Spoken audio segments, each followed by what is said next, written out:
हरे अम्मा इदं विष्णुर्विचकर मे त्रेधा निदधे पादम्मा सामूढमसयपा गुंसुरे स्वाहा। मैं प्रोफेसर डॉक्टर धर्मेंद्र तिवारी, वेद विभाग, जुथाला संस्कृत महाविद्यालय मझौलिया, पश्चिमी चंपारण, शास्त्री प्रतिष्ठा प्रथम वर्ष। पूर्व दिन का शेष भाग निरुक्त और निघंटु के बारे में हम लोग पुनः विचार विमर्श करेंगे और फिर प्रक्रिया को आगे बढ़ाएंगे। निघंटु के किसी शब्द को लेकर जास्क तुरंत निरुक्ति करते हैं, जैसे नद्यः कस्मात् नदना भवन्ति, शब्दवत्यः नदी किस धातु से बना और क्यों उसे नदी ही कहते हैं। उत्तर है नद धातु से नदी शब्द बना, जिसका अर्थ होता है, जिसका शब्द करना अर्थ होता है। नद माने शब्द करना, यानी नद शब्द से, नद से जो है सो नदी शब्द बना है। नद धातु से, नद का अर्थ होता है शब्द करना, उसी से नदी शब्द बना है। क्योंकि नदियां जोरों से आवाज करती है, कलकल छलछल करती हैं। अब यास्क ऐसे शब्दों का प्रयोग दिखलाने के लिए या तो सीधे ही किसी का उदाहरण देते हैं, अथवा उसकी भूमिका बांधते हुए इतिहास आदि का आश्रय लेते हैं, तब ऋचा का उदाहरण देते हैं। कभी कभी उस शब्द का केवल निर्वचन करके भी आगे बढ़ जाते हैं। अस्तु, ऋचा का उदाहरण देने के बाद उसका अन्वय किए बिना ही एक एक शब्द का प्रतिशब्द सरल संस्कृत में देते हैं। बीच बीच में शब्दों का निर्वचन करने के लिए रुक भी जाते हैं। प्रतिशब्द व्याख्या करने में ये पद पूर्ण करने वाले शब्दों को ही, तू, नु आदि को छोड़ देते हैं। कभी कभी संदेहास्पद या विवादास्पद स्थानों को, जैसे वेद मंत्रों की सार्थकता, धातु सिद्धांत आदि विषयों पर प्रबल शास्त्रार्थी की भांति डटकर भारतीय दार्शनिक परंपरा के अनुसार पूर्व पक्ष की स्थापना करते हुए उसका तीव्र युक्तियों से खंडन मंडन करके अपने सिद्धांतों का प्रतिपादन करते हैं। अपने सिद्धांतों के उल्लेख के समय भिन्न भिन्न विचारों वाले विद्वानों के मत भी उद्धृत करते जाते हैं, जिससे मालूम पड़ता है कि यास्क में सच्चे वैज्ञानिक की आत्मा निवास करती है और उन्होंने जो भी वर्णन किया है वह वैज्ञानिक दृष्टिकोण से भी किया है कि कहीं से कोई किंतु परंतु का प्रश्न नहीं उठे। संपूर्ण निरुक्त की रचना इसी ढंग से उन्होंने की है। महाभाष्य की शैली निरुक्त की शैली से बहुत कुछ मिलती जुलती है। दोनों ही में छोटे छोटे वाक्यों का समास रहित शब्दों का प्रयोग हुआ है, किंतु यास्क के शब्द बहुत स्थानों पर संदेहास्पद तथा आधुनिक संस्कृतज्ञ के लिए क्लिष्ट है। कुछ ऐसे शब्दों का प्रयोग यास्क ने किया है जिन्हें पीछे दूसरे अर्थ में भी प्रयोग किया गया है। कर्म का शब्द का मतलब है अर्थ। कर्म माने अर्थ। इसका अर्थ होता है जैसे गति कर्मा धातु, गति अर्थ करने वाला धातु। इसी प्रकार उपेक्षा का अर्थ समीप जाकर परीक्षा करना। दुर्गाचार्य आदि आचार्यों के अनुसार पीछे चलकर इसका अर्थ तिरस्कार हो गया। सप्तम अध्याय में आशीर्वाद का अर्थ देते हैं कामना। इस प्रकार कितने ही शब्द अज्ञात हैं और अप्रत्याशित अर्थों में प्रयुक्त हैं। इस दृष्टि से यास्क का अध्ययन अर्थ विज्ञान यानी सेमांटिक्स के लिए बड़ा ही उपयोगी है। इस पर हम आगे विशेष विचार करते रहेंगे और भिन्न रूप वाले क्रियाओं का प्रयोग किसी दूसरे अर्थ में करते हैं यास्क। जैसे अप्रथयिष्यत माने अप्रथयतः, उपपीपादयिष्यत। व्यर्थ की इतनी बड़ी क्रिया केवल उपादेयत अर्थ के लिए दी गई है। बहुत स्थानों पर ऐसे प्रयोग हैं जो यास्क की असावधानी से के परिचायक हैं। इस प्रकार की व्याख्या द्वारा यास्क ने निघंटु की महत्ता प्राय बढ़ा दी है, क्योंकि यास्क के द्वारा प्रदर्शित मौलिकता होने पर भी निरुक्त की पृष्ठभूमि तो निघंटु ही है।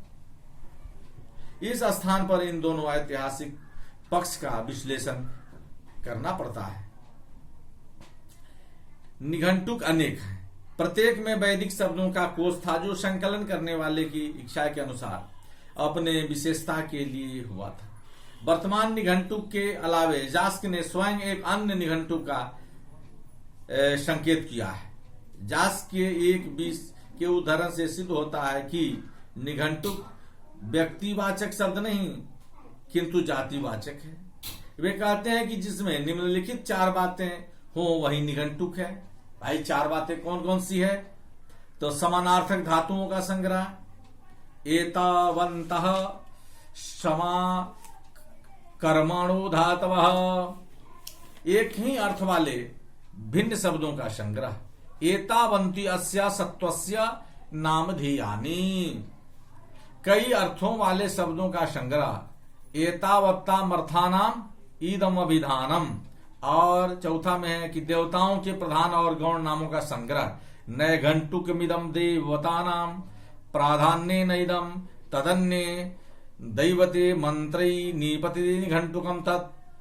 प्रोफेसर राजवाड़े तीसरे लक्षण को वर्तमान निघंटुक से मिलते हुए न पाकर अनुमान करते हैं कि इन लक्षणों से युक्त भी एक निघंटुक था। वस्तुतः एकपदिक कांड में ऐसे शब्दों का संग्रह है जो कई अर्थ वाले भी हैं। एक शब्द के अनेक अर्थ हैं, जैसे शब्दाह कामधेनवा की तरह, तथा कुछ व्याकरण की दृष्टि से अज्ञात संस्कार वाले भी हैं। दोनों का मिश्रण निघंटु में उचित नहीं। वर्तमान निघंटु के केवल 3 ही खंड है, जिनका इन चारों से मेल दिखाने का प्रयास दुर्गाचार्य ने भी अपनी निरुक्त वृत्ति में किया है। एकपदिक कांड के अनवगत संस्कार वाले शब्द इस चतुर लक्षणों में नहीं आते। अवश्य ही इन्हीं लक्षणों से युक्त अन्य निघंटु भी रहे होंगे, जिनमें लक्षण के अव्याप्ति और अति व्याप्ति दोष नहीं होंगे। पुनः तान्यपि एके समामनंती 7:15, कितने आचार्य देवताओं के ऐसे नामों की भी गणना अपने निघंटु में कर लेते हैं। यह भी सिद्ध कर लेता है कि निघंटु कई थे। यास्क ने निरुक्त के आरंभ में ही निघंटु का वचन में प्रयोग करके संभवतः इसी तथ्य की ओर निर्देश किया है, दर्शाया है। वे शब्दों के 4 भाग होते हैं।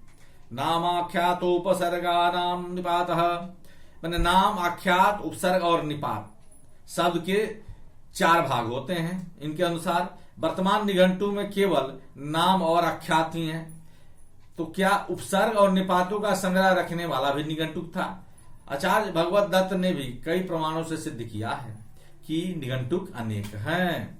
वैदिक वाङ्मय के इतिहास में इसका वर्णन है कि निघंटुक जो है सो अनेक हैं। निरुक्त में जिन प्राचीन आचार्यों अर्थात निरुक्तकारों के नाम आते हैं वे सब निघंटु की भी रचना करने वाले थे। अथर्व परिशिष्ट का 48वां परिशिष्ट भी निघंटुक ही माना जाता है, जिसे एक कौत्सव्यकृत मानते हैं। बृहद देवता में जास के नाम के साथ साथ शाकपूणी का भी उल्लेख कई बार हुआ है। इससे निश्चय ही उनका निघंटु और निरुक्त रहा होगा। पूना से उन्होंने शाकपूणी के निघंटु को प्रकाशित भी कराया है। इस प्रकार से 15 से 20 निघंटुओं के होने का अनुमान लगाया जा सकता है। डॉक्टर लक्ष्मण स्वरूप निघंटु को एक व्यक्ति की रचना नहीं मानते, किंतु रजवाड़े ने इसका सप्रमाण खंडन किया है। डॉक्टर स्कोल्ड ने हस्तलिखित ग्रंथों का आधार लेकर या सिद्ध करने की चेष्टा करते हैं या प्रयास करते हैं कि निरुक्त का पूर्व खटक माने 1 से 6 अध्याय और उत्तर खटक 7 से 12 2 ग्रंथ हैं। दोनों की शैली भी भिन्न भिन्न है। अतएव निघंटु में भी पहले दैवत कांड नहीं रहा होगा। यास्क ने स्वयं भी साक्षात्कृत धर्माणाम ऋषयो बभूवुः 1:20 वाले संदर्भ के द्वारा भी निघंटु के पारंपरिक रचयिताओं की ओर संकेत करते हैं। इसमें तो कोई संदेह नहीं है। निघंटुक जैसा कोश ग्रंथ परंपरा से प्राप्त होकर एक बार किसी व्यक्ति द्वारा संकलित हुआ है। जिस प्रकार पाणिनि की अष्टाध्यायी परंपरा से ही प्राप्त कुछ नियमों, शब्दों और परिभाषाओं को ग्रहण करने पर भी पाणिनि की मौलिकता प्रदर्शित करती है, उसी प्रकार निघंटुक के शब्दों का संकलन भी परंपरा से ही प्राप्त है, किंतु कोई एक व्यक्ति ही इस वर्तमान रूप देने में समर्थ है। महाभारत मोक्ष धर्म पर्व अध्याय 342 श्लोक संख्या 86-87 के अनुसार प्रजापति कश्यप इस निघंटु के रचयिता कहे जाते हैं। कई विद्वान महाभारत के उपयुक्त श्लोकों को प्रमाण कोटि में नहीं लाते तथा कहते हैं कि निरुक्त और निघंटी दोनों के रचयिता जासकी हैं। स्वामी दयानंद ने इस मत का प्रतिपादन किया और आचार्य भगवत दत्त जी ने भी इसके लिए कई प्रमाण दिए हैं। इनका कथन है कि जितने निरुक्तकार हैं वे निघंटु के भी प्रणेता हैं। जास को लगाकर कुल 14 निरुक्तकार हैं। औपमन्यवय, औदुम्बरायण, वार्षायनी, गार्ग, अग्रायन, शाकपुणी, औरणाव, तैटिकी, गालव और स्थौलाष्टवी, कौष्टुकी, कास्थक्य, 13वां स्वयं जास्क और 14वां शाकपुणी का पुत्र कौत्सव्य। इन सबों ने अपने अपने निघंटुक बनाए और उस पर ही भाष्य लिखा। महर्षि जास्क ने सबसे अंत में हुए, इसलिए इन्हें सबों से पर्याप्त सहायता मिली। निघंटु को यास्क रचित मानने के लिए निम्नलिखित प्रमाण है। मधुसूदन सरस्वती ने अपने महिम्न स्तोत्र की व्याख्या में लिखते हैं, एवं निघुंटवादयोपि वैदिक द्रव्य देवतात्मक पदार्थ पर्याय शब्दात्मका निरुक्तांत भूता इव तत्रापि निघंटुक संज्ञकः पंचाध्यायात्मको ग्रंथो भगवता जास्के नैव कृतः, अर्थात 5 अध्यायों वाला निघंटुक जास्क का ही बनाया हुआ है। शरणाचार्य लिखते हैं कि ऋग्वेद भाष्य भूमिका में पंचाध्याय रूपे कांडत्रयात्मके एतस्मिन् ग्रंथे पर निरपेक्षतया पदार्थस्योक्तत्वात् तस्य ग्रंथस्य निरुक्तत्वम् तद व्याख्याञ्च समाम्नाय समाम्नातः इत्यारभ्य तस्यास्तस्यास्तावद् भाव्यमनुभवति अनुभवति इत्यन्तैः 12 अध्याये जास्को निर्ममे, अर्थात 5 अध्यायों वाला निघंटु भी निरुक्त ही है, उसकी व्याख्या जास्क ने ही किया है। इसको इन लोगों ने सिद्ध करने किया है। इन दोनों से भी प्राचीन वेंकट माधव ऋग्वेद 7:84-4 की व्याख्या में लिखते हैं कि तत्रैक विंशति नामानि काचिद गौ विभर्ति, इस पृथ्वी माह तस्याह ही जास्क पठितानि 21 नामानि, अर्थात जास्क के द्वारा पढ़े गए पृथ्वी के 21 नाम है। निरुक्त के आरंभ में समामनाया समामनाता कहा है, मानो एक ही ग्रंथ में कोई नया अध्याय आरंभ कर रहे हैं। प्राचीन परंपरा के अनुसार निरुक्त का आरंभ अत से होना चाहिए था, अतः निघंटु और निरुक्त एक ही ग्रंथ है, दोनों में कोई अंतर सा प्रतीत नहीं होता है। जहां जहां निरुक्त पांडुलिपि मिली है वहां वहां निघंटुक भी साथ साथ ही मिला है।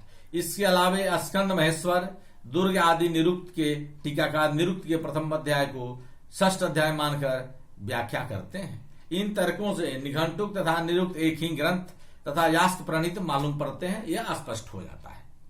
सूक्ष्म दृष्टि से विचार करने पर ये सभी तर्क निसार है।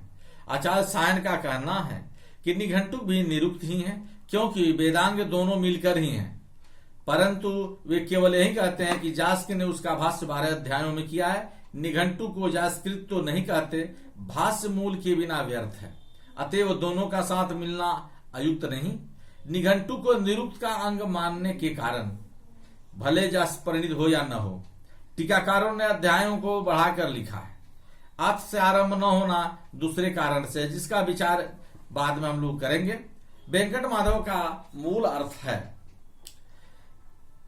कि पृथ्वी के 21 नाम जिस रूप में जास्क ने उनका ग्रहण किया, सरस्वती जी ने निश्चय ही भ्रम में पढ़कर वैसा लिखा है जो आधुनिक विद्वानों में भी है।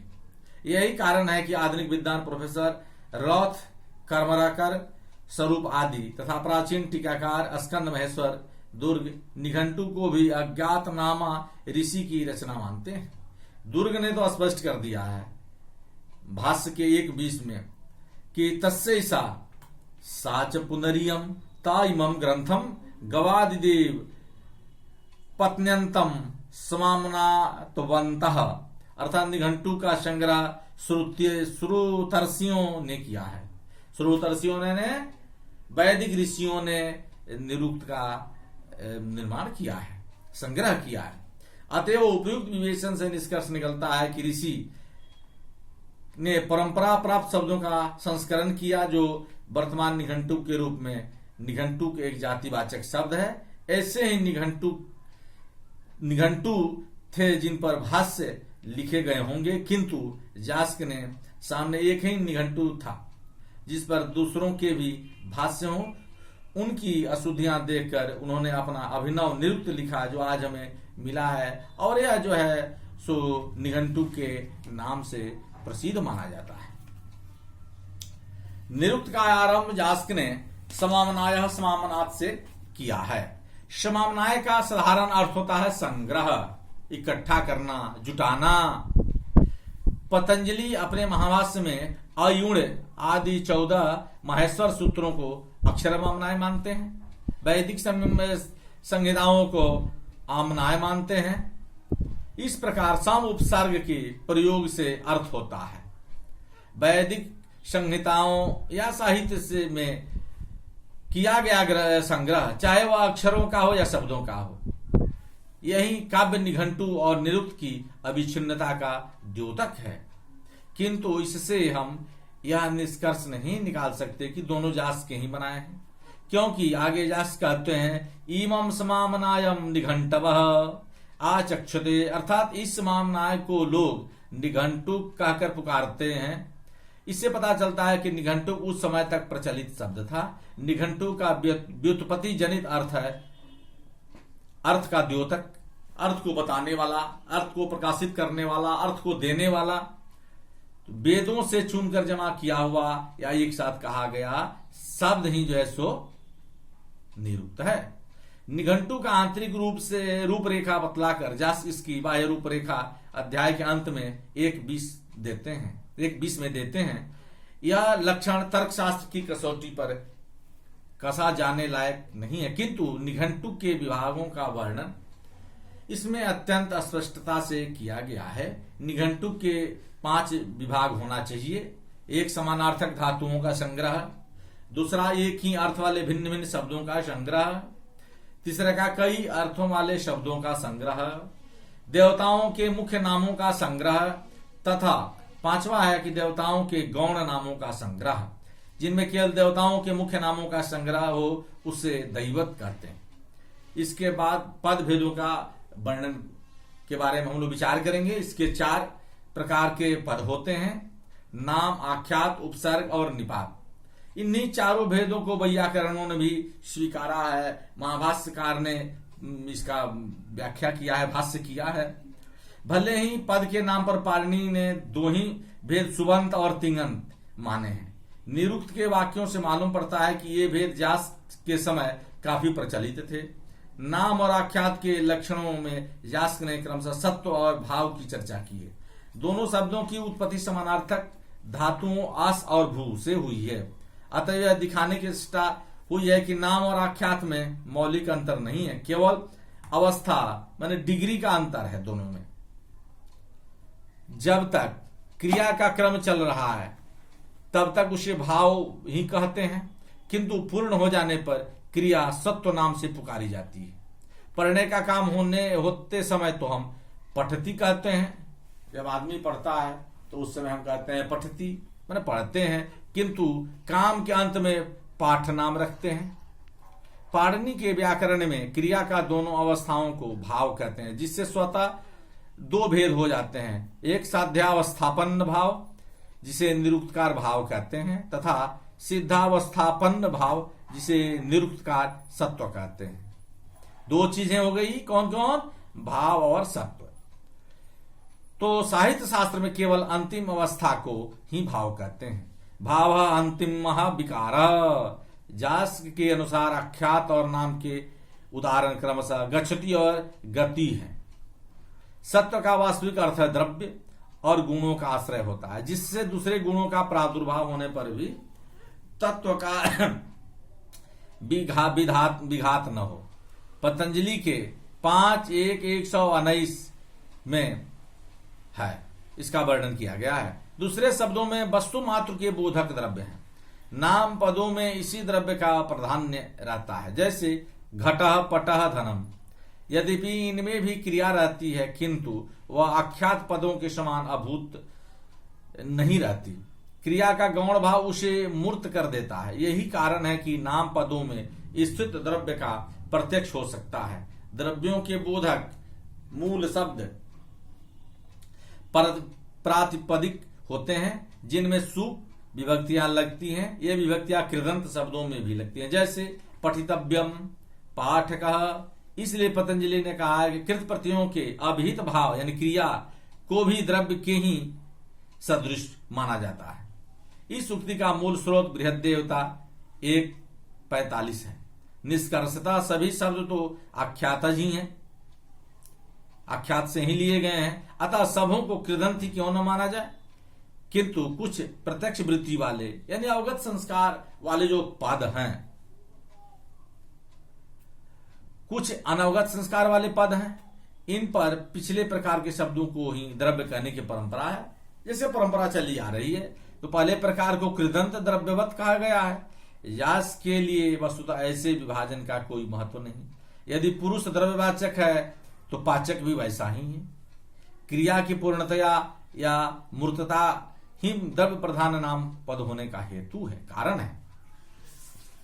उपसर्गों और निपातों का निश्चित लक्षण न तो यास्किन दे पाए हैं और न पाणिनि ही। दोनों ने प्रतिपदिक पाठ करना ही सुलभ समझा है। उपसर्ग पाणिनि के मत से 22 और यास के मत से 20 हैं, क्योंकि पाणिनि ने निस नीर और दुस दूर को अलग अलग माना है। पाणिनि के मत से उपसर्ग द्योतक ही है, अकेले उनका कोई अर्थ नहीं है। उपसर्गा क्रिया जोगे उन्होंने सूत्र लिख दिया है। तो पाणिनि के मत से उपसर्ग क्या है? द्योतक है। कैसे? तो उपसर्गा क्रिया जोगे पाणिनि सूत्र 1:459 में वर्णित है। अकेले उनका कोई अर्थ नहीं होता। जास्क ने शाक्टायन के मत का उल्लेख करके इतना अवश्य किया है कि उपसर्गों के लगने से नाम आख्यात में अर्थ का क्या परिवर्तन है, इसे स्पष्ट कर दिया है। नहीं तो बीच बीच में भ्रम की स्थिति पैदा हो जाती थी। क्यों भ्रम न पैदा हो, इसके लिए उन्होंने इसको स्पष्ट कर दिया है। जास के अनुसार गार्ग उपसर्गों की वाचकता के पक्षधर है। यद्यपि वैयाकरणों ने इनके मत को उखाड़ फेंका है, किंतु इनका पक्ष भी सर्वथा युक्तिहीन नहीं है। भवती का प्रभवती से या तिष्ठति का प्रतिष्ठते में जो भेद है वह उपसर्गों का स्वार्थ माने बिना व्याख्या नहीं है, व्याख्या करने के योग्य नहीं है। इसलिए उन बिंदुओं पर विचार विमर्श अति आवश्यक है। अन्वय व्यतिरेक से हम उपसर्ग के अर्थ तक पहुंच सकते हैं। कई उपसर्ग धातु के मूल अर्थ को बिल्कुल बदल देते हैं। यानी उपसर्ग धातु के मूल अर्थ को जैसे लग गए, परा जो 22 उपसर्ग हैं तो पहले लग जाते हैं, तो धातु के जो मूल अर्थ है उसमें परिवर्तन ला देते हैं। जैसे गार्ग के पक्ष में इसको प्रवर प्रमाण मानते हैं गार्ग। शाक्टायन जास तथा सभी वैयाकरण उपसर्गों के द्योतकत्व पर बल देते हैं। उपसर्गों के लगने से धातु अर्थ में जो भी परिवर्तन होता है वह वस्तुतः धातु में ही निहित है। उपास्यते कृष्ण में उपासना रूप अर्थ उपसर्ग का नहीं हो सकता, क्योंकि वंशी स्थिति में अकर्मक आस से कर्मवाच्य का प्रयोग नहीं होता। अंततः हमें आस का ही अर्थ उपासना मानना होगा, जिससे वह सकर्मक भी हो सकेगा। यही स्थिति अनुभूयते आनंद चैत्रेण में अनुधान भू की है। धातु का ही अनुभूत रूप अर्थ मानना होगा, जिससे यह सकर्मक हो सके। दूसरी बात यह है कि धातु पाठ में सोपसर्ग धातुओं का पाठ नहीं है, अतः उपसर्ग द्वारा विकृत अर्थ धातु का ही है। उपसर्ग का कार्य प्रदीप के समान धातु के अंतर्हित अर्थ की अभिव्यक्ति है। किसी वस्तु में प्रदीप के संयोग से उसके विभिन्न गुण धर्म यानी ऊंचाई, रंग इत्यादि प्रकट होते हैं। ये गुण धर्म उस वस्तु के ही रहते हैं, प्रदीप के नहीं। उपसर्गों के वाचक द्योतक पक्षों में अतिरिक्त एक पक्ष है सहकारी। जिससे धातु की शक्ति आहित होती है, वही सहकारी उपसर्ग है। इन तीनों पक्षों का क्रमशः निर्देश इस कारिका में हुआ है। धात्वर्थ बाधते कश्चिद कश्चित् तमनुवर्तते तमेव विशेषणस्तज्ञः उपसर्ग गतिस्त्रुधा। व्याकरण उपसर्गों के द्योतकत्व पर दृढ़ है, जिसमें गंगेश के समान नैयायिक का भी समर्थन प्राप्त होता है। इनका कथन है कि प्रजयति में प्र का प्रकर्ष अर्थ और अभ्यागच्छति में अभि का सामीप्य अर्थ जो प्रतीत होता है, वस्तुतः धातु अर्थ है। ये क्या है? ये धातु का अर्थ है, अन्य अर्थ नहीं है। ये उपसर्ग तो तात्पर्य ग्राहक मात्र है। उपसर्गा द्योतका नवाचका द्योतकत्वम च धातुरर्थ विशेषे तात्पर्य ग्राहकत्व तदु पसंदानेन तत्र शक्तिर्वा। यह तत्व चिंतामणि में दिया हुआ है। निपातों के 3 भेद माने गए हैं, उपमार्थक, कर्मोपसंग्रह और पदपूरण। इन सबों के उदाहरण वैदिक साहित्य में मिलता है। विशेषतया ऋग्वेद में दिए गए इन भेदों का कोई नियमित विभाग नहीं है। उपमार्थक निपात पदपूरण भी हो सकते हैं, किंतु कर्मोपसंग्रह भी अथवा किसी अन्य अर्थ में भी प्रयुक्त हो सकते हैं। उनका मुख्य अर्थ देखकर ही निर्धारण किया जाता है कि अमुक शब्द क्या है। कर्मोपसंग्रह का लक्षण बहुत अस्पष्ट है। किसी लिपिकार के प्रमादवश कुछ शब्द इसमें बढ़ा दिए गए हैं, जिससे मूल निरुक्त की टीका में स्पष्ट है कि डॉक्टर गुणे कहते हैं कि जिसके आगमन अर्थात प्रयोग से अर्थों विचारों की पृथकता सचमुच जानी जाए, जिसके आगमन से, किंतु जो पृथक स्थान या स्वतंत्र उल्लेख के कारण साधारण गणना की तरह न हो, वही कर्मोपसंग्रह है। अर्थात अर्थों या विचारों का जोग करना या एकीकरण करना या एकत्रीकरण करना कहलाता है। गुणे की आलोचना डॉक्टर लक्ष्मण स्वरूप और प्रोफेसर राजवाड़े ने की है। संभवतः डॉक्टर स्वरूप तथ्य के अधिक निकट पहुंच सके हैं, जिसके जोग से विचारों का वस्तुतः पार्थक्य जाने, किंतु गणना के समान का पार्थक्य नहीं होता है। वहीं कर्मोपसंग्रह कंजक्शन है।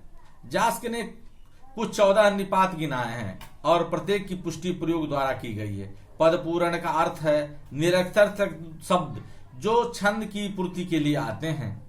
इस स्थान पर जास्क ने गद्य को अमिताक्षर और पद्य को मिताक्षर ग्रंथ कहा है।